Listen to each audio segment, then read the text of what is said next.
जय हिंद साथियों, मैं मुरारी मौर्य अपने YouTube चैनल अपनी कोचिंग पे आप लोगों का हार्दिक स्वागत करता हूं। और आज हम लोग यहां पे पढ़ने जा रहे हैं मध्यकालीन इतिहास, जिसमें हम लोग मध्यकालीन इतिहास में एकदम शुरू से पढ़ेंगे जब भारत पे अरबों का आक्रमण हुआ था। आप लोग देखें टॉपिक, तो इसमें सिर्फ हम लोग एक टॉपिक कवर करेंगे, भारत पर अरबों का आक्रमण।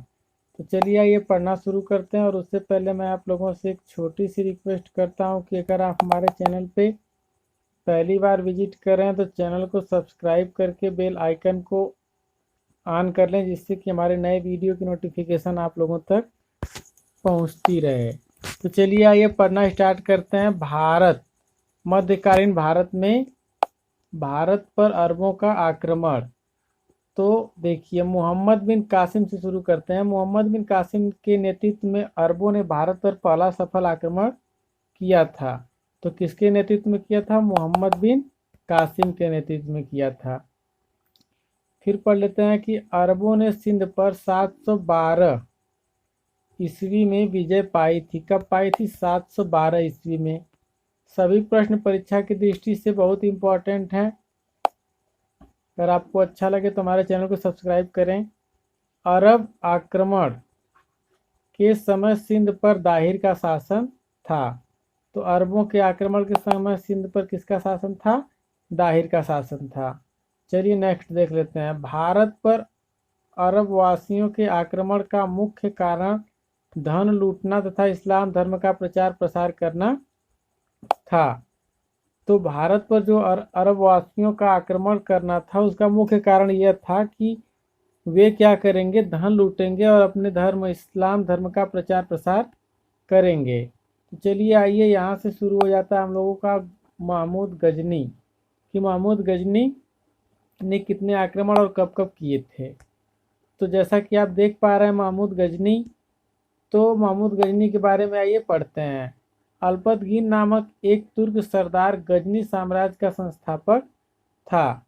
तो अल्पतगीन नामक कौन था? सरदार था। वो किसका संस्थापक था? गजनी वंश का संस्थापक था। चलिए आगे आइए पढ़ लेते हैं।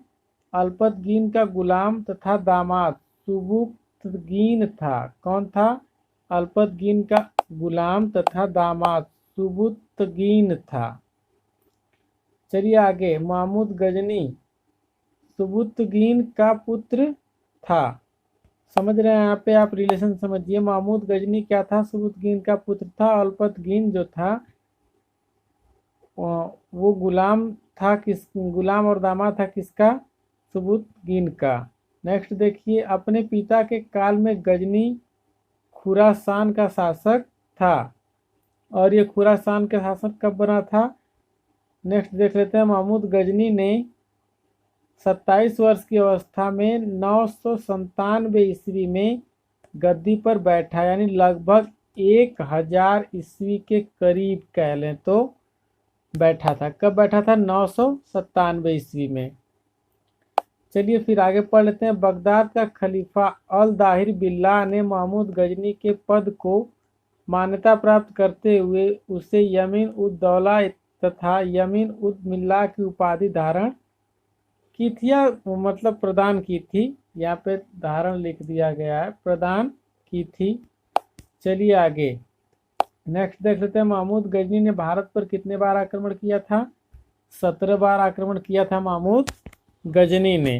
तो यहाँ पे भी प्रश्न बनता है, तो पहला आक्रमण इसने कब किया था? तो महमूद गजनी ने भारत पर पहला आक्रमण जो था वो 1001 ईस्वी में किया था। और इसने कुल 17 बार आक्रमण किए थे, जिसमें कि सोमनाथ मंदिर को लूट करके ले गया था और वहाँ के पुजारियों की हत्या कर दी थी। चलिए देख लीजिए, महमूद गजनी ने भारत पर पहला आक्रमण इतने ईस्वी में 1001 ईस्वी में किया था। यह आक्रमण शाही राजा जयपाल के विरुद्ध था, जिसमें जयपाल की हार या पराजय हुई थी।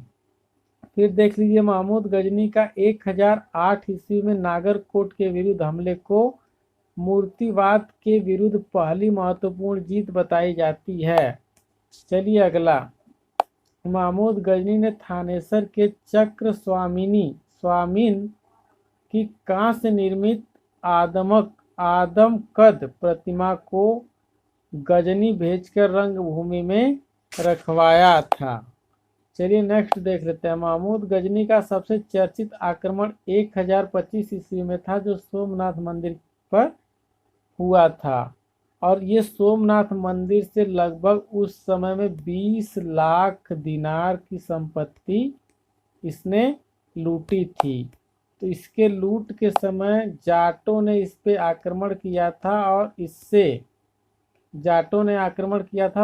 उसमें से कुछ धन जो है जाटों ने छीन लिया था, इसे लूट लिया था। देख लीजिए आगे। सोमनाथ मंदिर को लूट कर जाते समय जाटों ने आक्रमण किया था और कुछ संपत्ति लूट ली थी। तो महमूद गजनी का अंतिम भारत आक्रमण 1027 ईस्वी में जाटों के विरुद्ध था। तो जब यहाँ पे जाटों ने महमूद गजनी को लूटा था, संपत्ति लूट के ले जाते समय कुछ संपत्ति छीन ली थी, उसी के क्रोध में महमूद गजनी ने किस पे आक्रमण किया? जाटों पे आक्रमण किया। अच्छा, वो आक्रमण कब किया इसने? 1027 ईस्वी में। महमूद गजनी की मृत्यु 1030 ईस्वी में हो गई। तो महमूद गजनी की मृत्यु कब हो गई? 1030 ईस्वी में। चलिए आगे देख लेते हैं। फिर अगला टॉपिक है हम लोगों का कि अलबरूनी, फिरदौसी, उल्बी तथा फारूकी या फरूखी महमूद गजनी के दरबार में रहते थे। अलबरूनी, फिरदौसी, उल्बी और फारूकी ये सभी लोग कहाँ रहते थे? महमूद गजनी के दरबार में रहते थे। तो चलिए हमारा ये टॉपिक यहीं समाप्त होता है। चलते चलते मैं आप लोगों से फिर से रिक्वेस्ट करता चला जा रहा हूँ कि आप हमारे चैनल पे अगर आके वीडियो देख रहे हैं तो हमारे चैनल को सब्सक्राइब करें। चलिए फिर मिलते हैं नेक्स्ट वीडियो में, तब तक के लिए धन्यवाद।